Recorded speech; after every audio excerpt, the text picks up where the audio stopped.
శనివాళ్ళకి మంచిగా ఇసుక దొరుకుతుందిరా అదంతా అది దింపుకుపోతా ఉన్నారు. ఈరోజు 8వ వార్డులో గల కామారెడ్డి పట్టణానికి చెందిన ముఖ్యమైన పెద్దదైన వైకుంఠధామాన్ని సందర్శించడం జరిగింది. ఇక్కడ ఈ పరిస్థితులను చూస్తే ఇది అసలు దీన్ని ఏమందామో, ఈ అధికారులను ఏమందామో, ఇంతకుముందు పాలించిన పాలకవర్గాన్ని ఏమందామో అసలు అర్థం కావట్లేదు. ఇందులో కోట్ల రూపాయలు వేచిచ్చినామని చెప్పారు, దీనికి ఖర్చు పెట్టామని చెప్పారు. కానీ లాస్ట్కు దీంట్లో కూడా అక్రమాలకు, అవినీతికి తెరలేపి అధికారులు ప్లస్ ప్రజాప్రతినిధులు కాంట్రాక్టర్లు అయి ఈ అధికారులు వాళ్లకు వెన్నంటి ఉండి ఎంత పెద్ద అవినీతి చేసిండ్రంటే ఇందులో ఒక 5-6 కోట్ల రూపాయల ఖర్చులు కావచ్చు. నాకు తెలిసి ఇప్పుడు ఆర్టీఐలో అడగడం జరుగుతుంది దీని గురించి.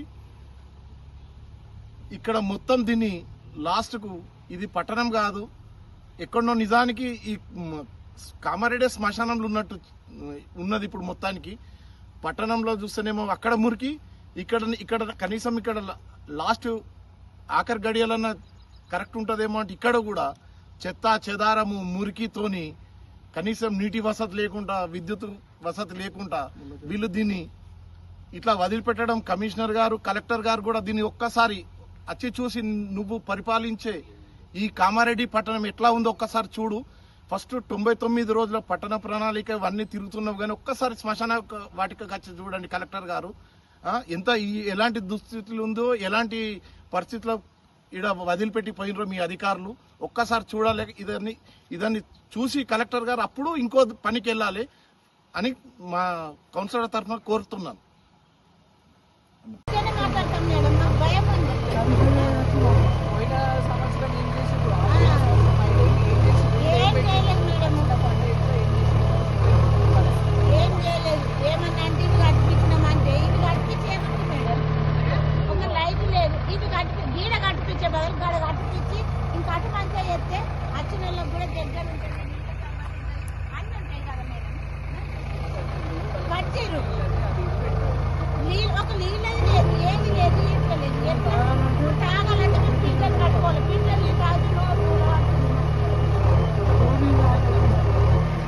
కామారెడ్డి పట్టణ ప్రజలకు, ముఖ్యంగా కామారెడ్డిలోనే హిందూ శ్మశాన వాటికైన మన నిజాం సాగర్ మన హైవే రోడ్లో గల హిందూ శ్మశాన వాటికలకు ఈరోజు భారతీయ జనతా పార్టీ కౌన్సిలర్లం అందరము మేము చూడడానికి రావడం జరిగింది.